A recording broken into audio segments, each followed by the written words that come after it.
conferencia la va a dar David Mayernik, que es profesor en la Universidad de Notre y que ha trabajado mucho sobre el tema del humanismo. Es un arquitecto a la vieja usanza, quien también sabe pintar. Okay.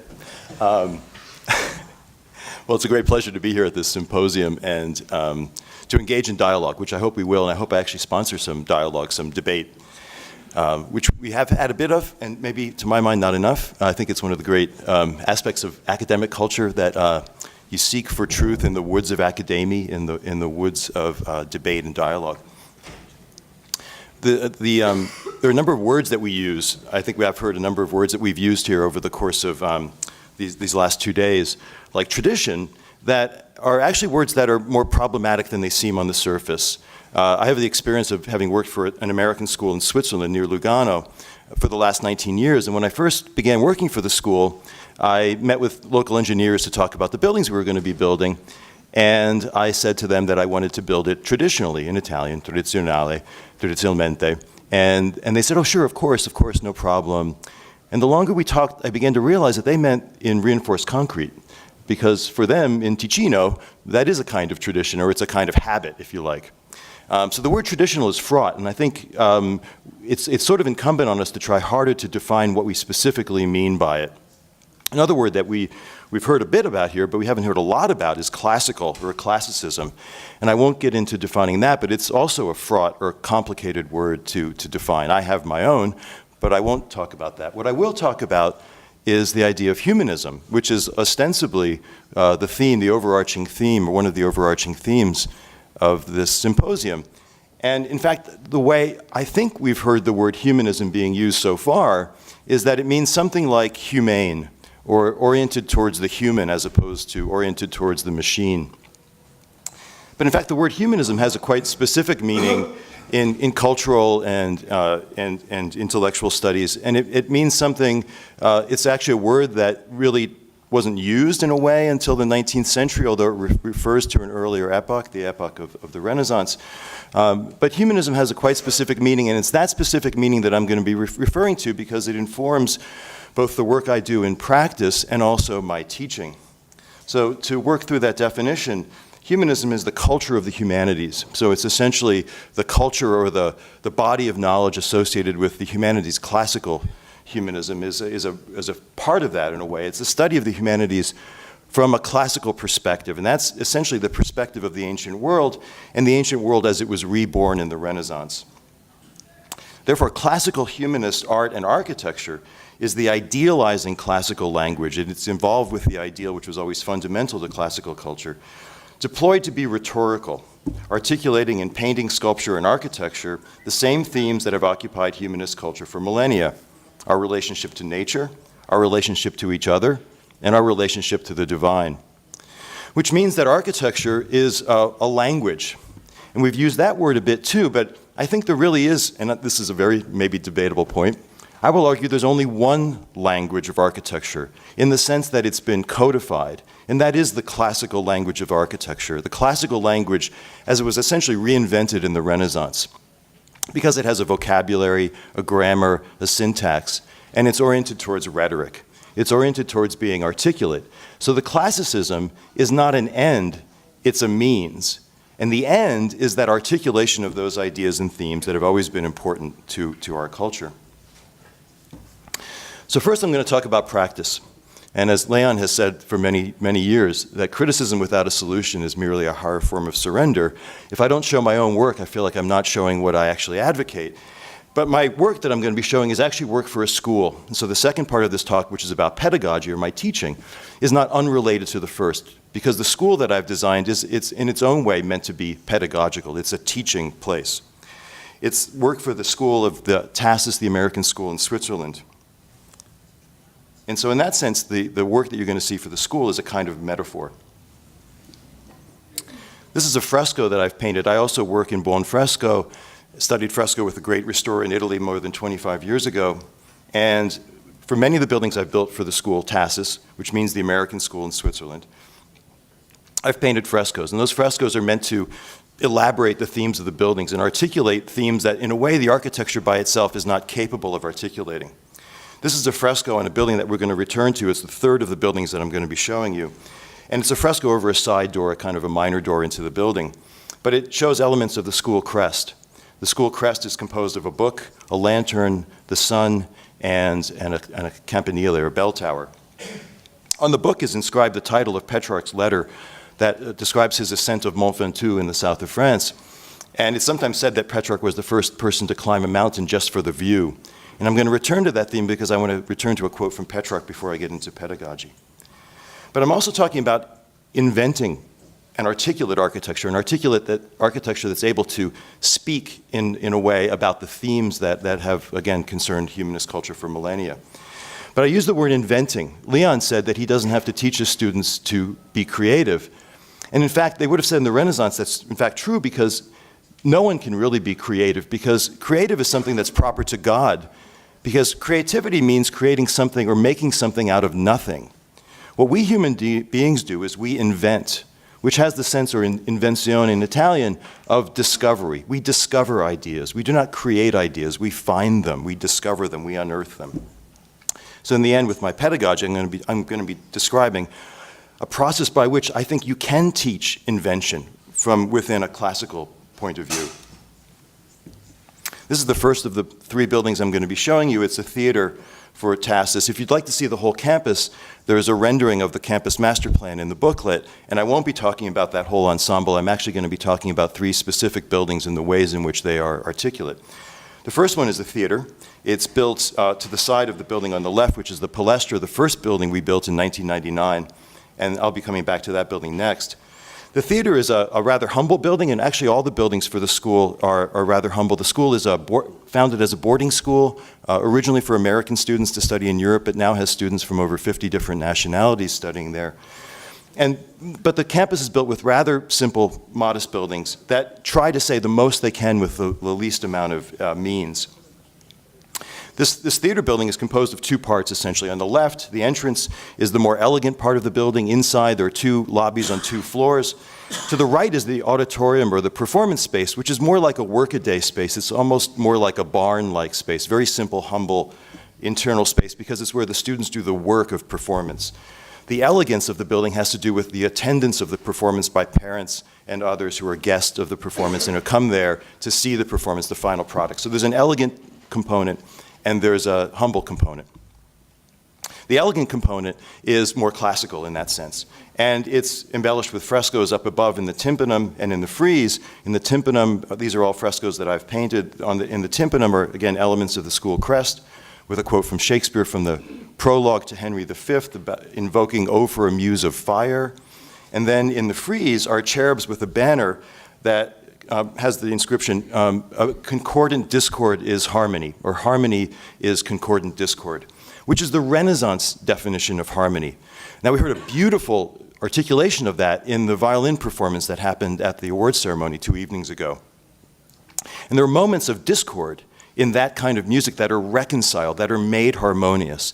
And so for the Renaissance, the idea of discord was not inherently problematic, but the challenge was to reconcile disparate things. As the great humanist and cardinal of the 15th century, Nicholas of Cusa, said, all concordance is the concordance of differences. Concordance implies difference. So buildings can be composed of disparate pieces. The challenge is in reconciling them. And one of the ways I've articulated that reconciliation is in frescoes that flank that side door, the secondary door into the auditorium, which juxtapose two different kinds of muses that are, in some ways or another, if not opposites, at least antithetical in some way or another. So we have tragedy and comedy that are linked together. They are essentially, if you like, two different ways of performing, two kinds of performance that take place in the theater. And lyric, or music, and history. So the idea of beautiful performance in a way for its own sake, and the kind of narrative or lecture performances that take place, the academic performances that take place in the building. And that idea of reconciliation of disparate pieces is fundamental to not only this building, but to what makes, I think, humanist classical Renaissance architecture a rich way of building, because it's not monolithic or singular. It's actually capable of embracing lots of disparity and reconciling it. The gymnasium is a building that, for me, I found challenging because our metaphors for gymnasiums today are often mechanistic. Most gymnasiums that are built today are more like auto body shops, places where you go to work on your body in a way almost as if your body is a kind of machine. But once upon a time in classical culture, whether it was at the Roman baths or the Greek gymnasium, the gymnasium or the palestra at the Roman baths was also a cultural place, a place where you went to engage in philosophical discourse. You might have heard poetry readings or music. And so I saw the building as a cultural building as much as a sports center. And in fact, it has other components. It has music performance and practice space. It is used as an all-school meeting place, and it also has a dance studio. So the building was a cultural building, in my mind, tied back to that older notion of how we used to build sports centers. And so the plan, which is there in the plan in the middle, is based on the plan by Piero Ligorio for the Sapienza University in Rome. And Ligorio meant his cortile of the Sapienza to represent what he thought an ancient Greek gymnasium looked like. It was actually, in fact, based on the palestra of a Roman bath. So the form of this building can trace its origins back through a Renaissance misinterpretation of the Greek gymnasium in the form of a Roman palestra. But it embeds and embodies all those ideas and tries to make them explicit. One of the things it also does is juxtapose with this building that the school had built in the 1980s on the left, but also reserves open space. And one of the primary aspects of this project has been, of all the projects for the school, has been creating positive open space. So between the two buildings is a stair, a very steep stair. It climbs over 7.5 meters to the piazza at the top. And at the top, on the right of the stairs, is a loggia. And in that loggia, I frescoed the Choice of Hercules. The Choice of Hercules is a kind of an allegory that describes Hercules before his labors. He's visited by two female figures, one who represents virtue and the other vice. But vice doesn't mean a life of evil, a dissolute life. Vice represents ease, a life of ease in a shady grove, a life of relaxation. Virtue points upwards towards the hard, rocky, uphill path to fame. And so, of course, Hercules, being a great hero, chooses the harder path. And what I'm arguing for is a couple of things here. One, for the students who climb the hill, their path up the hill becomes a kind of metaphor, a kind of noble, ennobling or virtuous ascent. It also pointed to the school because that building at the top of the hill didn't exist. This was the first building we built. And that building I thought was going to be many years away, and I wanted to encourage the school to build that building. So the figure of virtue is carrying a trowel, indicating the idea that construction, building, is a virtuous, noble act. In fact, the school did, as you can see, build a building, and not necessarily because of the fresco. And so I'm also seeing this as a kind of a metaphor, though, for what I'm arguing for, that this way of making architecture is in one way harder. It requires more effort on our part. We're not simply replicating buildings from the past. We're engaging in a dialogue with the culture that created those buildings. So finally, at the top of the hill, this is where the fresco happens, down through that arch there, in the red arch, past the building on the left. It's on the facade of this building on the left, which is named after one of the elements of the school crest, La Lanterna. It's 4 stories high.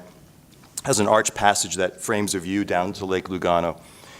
And the idea is that having climbed this mountain like Petrarch, what happened to Petrarch when he climbed the mountain was he didn't just have the view, he'd brought along a copy of St. Augustine's Confessions. And he opened it randomly, and he found a description of Augustine who says that, people search the whole world, but in fact they don't look inside themselves. And Petrarch realized that this was folly to have climbed the mountain just for the view. That what I'm saying here in the context of this symposium is just making traditional architecture by itself is a good thing, but it's not enough. And it should open us up to larger issues and themes that have concerned us and should be able to tell us something about our own minds and the ways in which we relate to others, to nature, and to the divine. And this is what Petrarch, a quote that he recalls when he's up there. He says this: "Long since I ought to have learned, even from the pagan philosophers, that nothing is admirable besides the mind." He says the word animum, which is sometimes translated as soul, but probably best translated as the rational soul. Compared to its greatness, nothing is great. So what I'm saying is, this way of making architecture is an intellectual way of making architecture.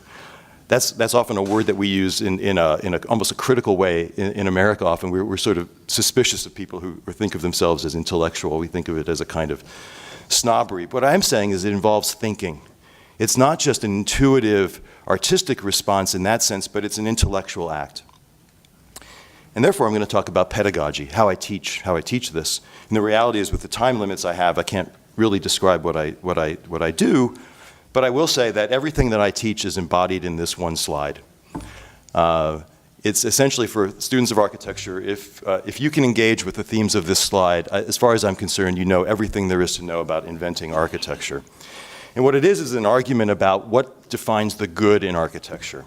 So I don't talk about to my students what I like. I don't tell them this is a good, I like this building, or I don't like this building. My question for them, does it make any sense? And how can it make sense?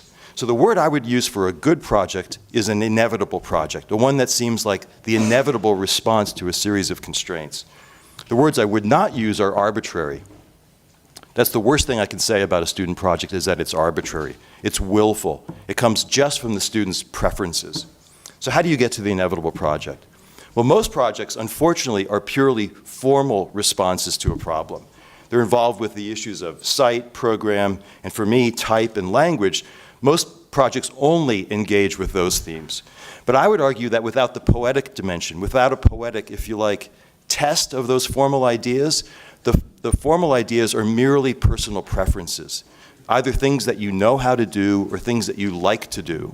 But if they want to make sense, they have to be poetic in the sense they're involved with ideas about the site. So for example, the site has formal dimensions that have to do with its shape, the terrain, physical things that are on the site. But there's also a poetic dimension to the site. The site has a history.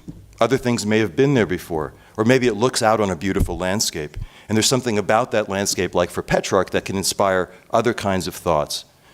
So the site is not a neutral formal condition. It has a history, it has a narrative. And all those other aspects I'm arguing, program can be interpreted the same way.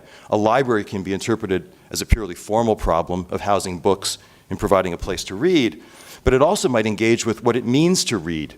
There's a beautiful book by Ivan Illich called In the Vineyard of the Text about reading in the Middle Ages. And when you read in a monastery in the Middle Ages, you didn't read silently, you actually mumbled the words you were reading. There was a kind of hum in monastic libraries.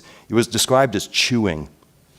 So a poetic way of thinking about a library is maybe it's like a dining room. Maybe we go there to consume books, we engage with them, we embody them in some direct way.